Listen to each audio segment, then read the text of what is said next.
Welcome back. Here is a distinction that quietly powers the rest of this course. A vector is a fixed object in space, but the list of numbers we use to name it depends entirely on the basis we measure against. Tilt the basis and the same arrow gets a brand new set of coordinates even though the arrow has not moved. Today we make that precise.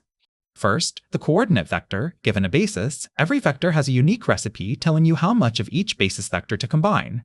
Second, the change of basis matrix, which translates coordinates from one basis to another just by placing the new basis vectors in its columns. And third, the deeper question, when a matrix represents a transformation, how does that matrix change when we switch bases?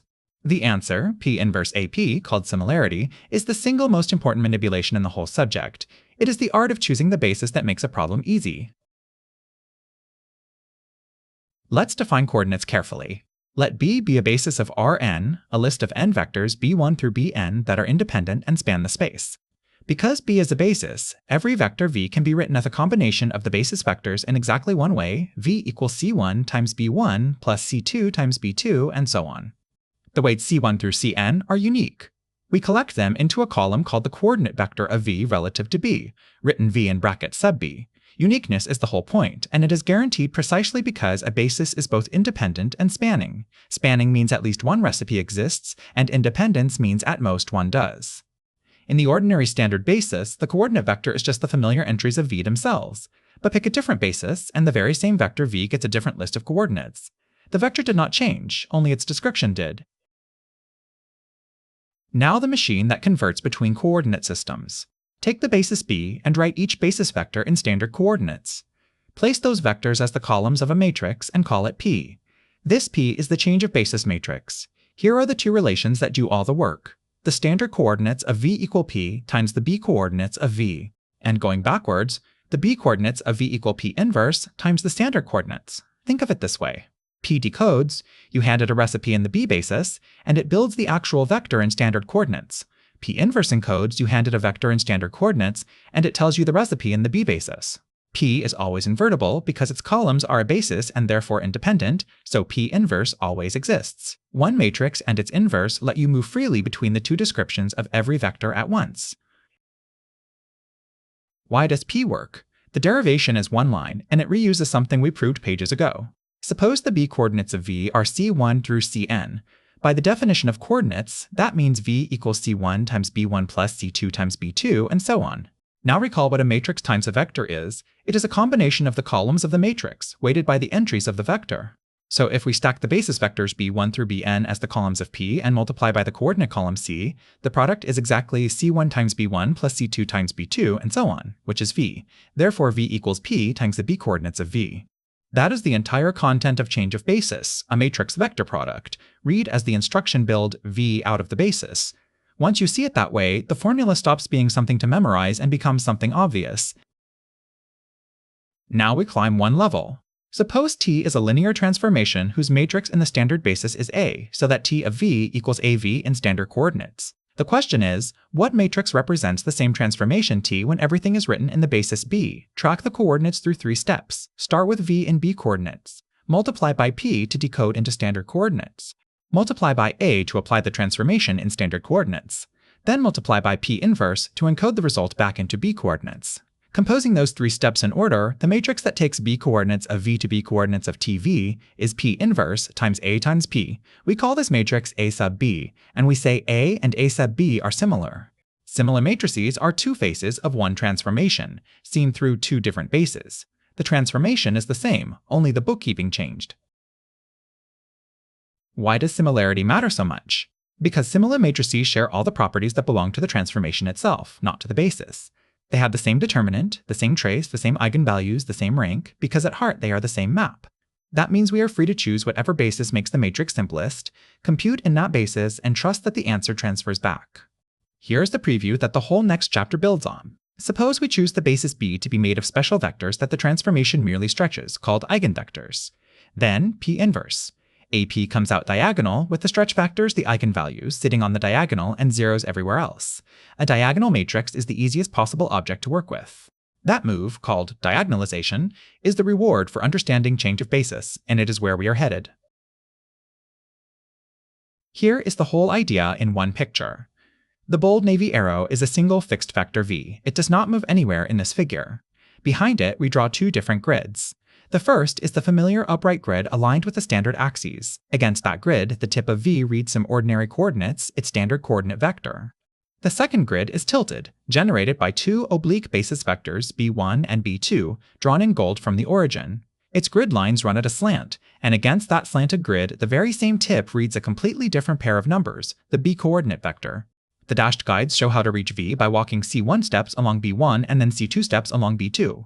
Look back and forth. The arrow is identical in both readings. Only the grid changed, and with it the coordinates. That gap between the arrow and its numbers is exactly what the change of faces matrix translates. This figure turns the similarity formula into a diagram you can trace with a finger. Picture a square with four corners. The top left corner holds a vector in B coordinates. The top right holds its transform, TV, also in B coordinates. The bottom left holds the same starting vector in standard coordinates, and the bottom right holds TV in standard coordinates.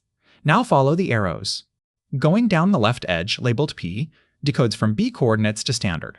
Going across the bottom, labeled A, applies the transformation in standard coordinates. Going up the right edge, labeled P inverse, encodes the result back into B coordinates. So the long way around the bottom three edges, P then A then P inverse, takes B coordinates of V to B coordinates of TV. The single arrow straight across the top does the same job in one step, and it is labeled A sub B equals P inverse AP. The diagram commutes, both paths agree. That picture is the formula. Let's compute. Take the basis B with first vector b1 equal to 1, 1, and second vector b2 equal to 1, -1 in R2. We want the coordinates of the vector v equal to 4, 2 relative to this basis. First build P by placing b1 and b2 in the columns top row 1, 1, and bottom row 1, -1.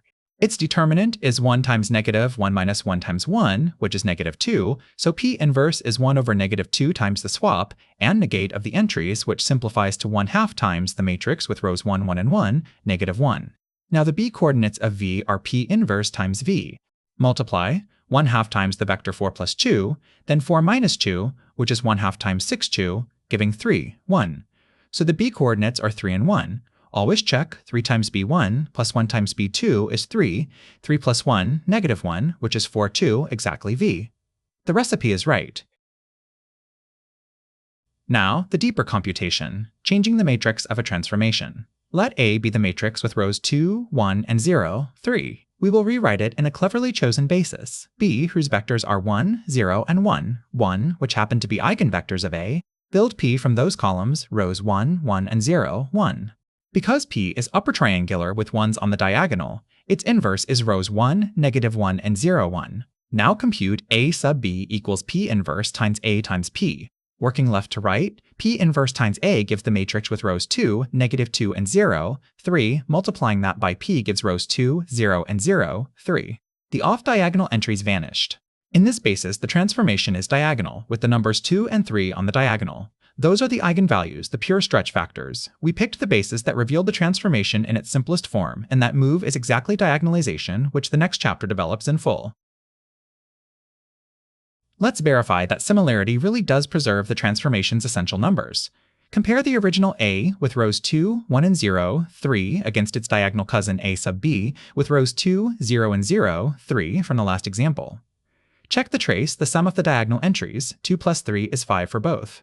Check the determinant. For A, it is 2 times 3 minus 1 times 0, which is 6, and for the diagonal matrix, it is 2 times 3, also 6. Check the eigenvalues. The diagonal matrix wears them openly as 2 and 3, and the original A, being triangular, has the same 2 and 3 on its diagonal. Check the rank. Both are invertible, so both have rank 2. Every intrinsic quantity matches. The two matrices look different, entry by entry, but they describe one and the same transformation, just expressed in two bases. That is the meaning of similar, and those shared quantities, trace, determinant, eigenvalues, rank, are the fingerprints of the transformation itself. What if neither basis is the standard one? Suppose you have coordinates in a basis B and you want them in another basis C, with neither being standard. Use the standard basis as a stopover. Build P sub B from the columns of B and P sub C from the columns of C. First decode out of B into standard coordinates by multiplying by P sub B. Then encode from standard into C by multiplying by P sub C inverse. Compose those two steps, and the matrix that takes B coordinates straight to C coordinates is P sub C inverse times P sub B. Going the other way, from C to B, is just the inverse of that product. So the standard basis serves as a convenient hub in the middle. Every conversion is a decode followed by an encode, and you never have to think about more than placing basis vectors in columns and inverting. This same compose through a hub trick is exactly how the similarity formula was built 2 slides ago. Let's step back and ask why all of this matters.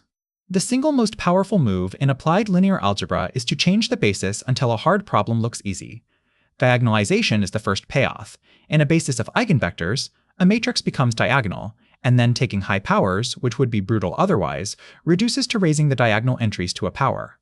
The singular value decomposition goes further, choosing 2 bases at once, one for the input and one for the output, so that the transformation becomes pure scaling. The Fourier transform and wavelets are change of basis too. A signal is the same vector, just written in a basis of frequencies instead of time samples.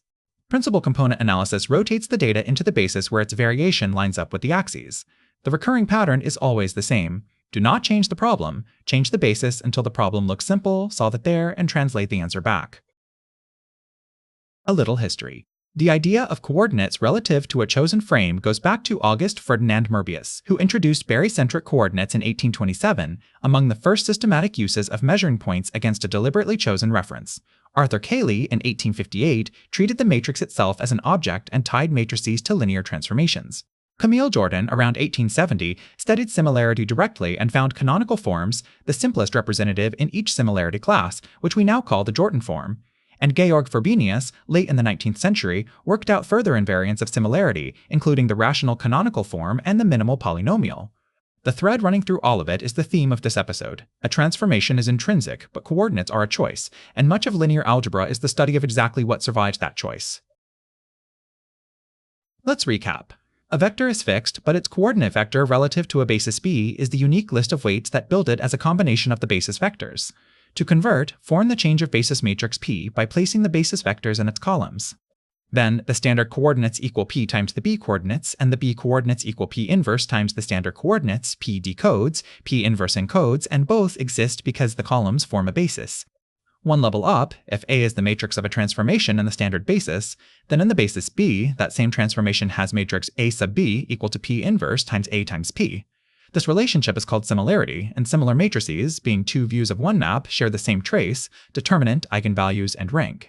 The grand goal, which the next chapter pursues, is to choose the basis that makes A sub B as simple as possible, ideally diagonal, by using eigenvectors.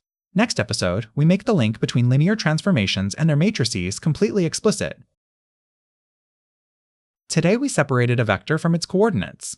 A vector is a fixed object, but its coordinate vector is just the list of weights you need to build it as a combination of some chosen basis. Change the basis and the same vector gets a new coordinate vector. To convert, we built the change of basis matrix. If you want coordinates in the standard basis from coordinates in a basis B, you put the basis vectors of B into the columns of a matrix P, then the standard coordinates equal P times the B coordinates. To go the other way, you multiply by P inverse. So P carries B coordinates to standard coordinates, and P inverse carries standard coordinates to B coordinates. Then we ask the deeper question, if a matrix A represents a transformation in the standard basis, what matrix represents the same transformation in the basis B? The answer is P inverse times A times P. This is called similarity, and the 2 matrices are said to be similar. They describe one transformation seen through 2 different bases.